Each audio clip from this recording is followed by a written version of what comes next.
चंद्रपूर जिल्हा कारागृह परिसरातील कारागृह अधीक्षक महाले यांच्या शासकीय निवासस्थानी असलेले 200 वर्षापूर्वीचे पिंपळाचे झाड रविवारी अचानक कोसळले।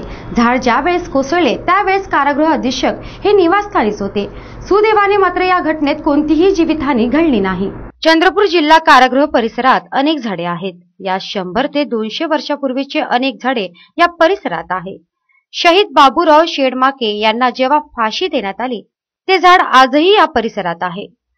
अनेक दिवसापासून वातावरणात बदल होऊ लागल्यामुळे सुसाट्याचा वारा सुटून पावसाला सुरुवात होऊ लागते। अशातच रविवारी सकाळी या परिसरातील पिंपळाचे वाळलेले झाड अचानक कारागृह अधीक्षक यांच्या निवासस्थानी कोसळले। जेव्हा झाड कोसळले तेव्हा कारागृह अधीक्षक महाले व इतर 2 कर्मचारी घरी बसले होते। मात्र यावेळी सुदैवाने कसलीच हानी झाली नाही।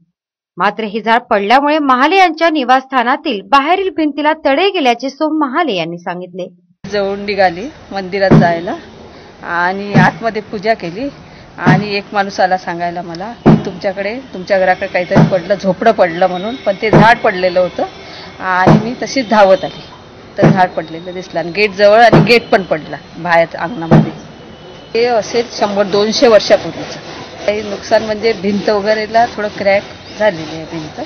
रविवारी सकाळी झालेल्या घटनेमुळे कारागृहातील कर्मचाऱ्यांची मात्र चांगलीच तारांबळ उडाली। आज सकाळी 11:15 दरम्यान कारागृह अधीक्षक जी के महाले साहेब यांच्या घरावर एक 200 वर्षापूर्वीचं जे जुनं झालेलं जे झाड होतं ते पडलं।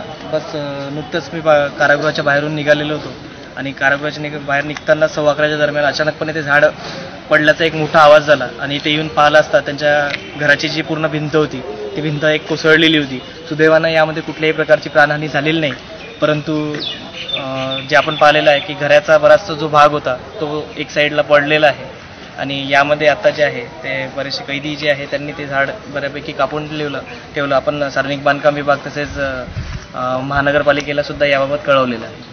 हे पिंपळाचे झाड कोसळल्याने परिसरातील जवळील विद्युत खांबाचे तार पण तुटून खाली पडले आहेत। त्यामुळे या झाडाला बघण्यासाठी परिसरातील नागरिकांनी एकच गर्दी केली होती।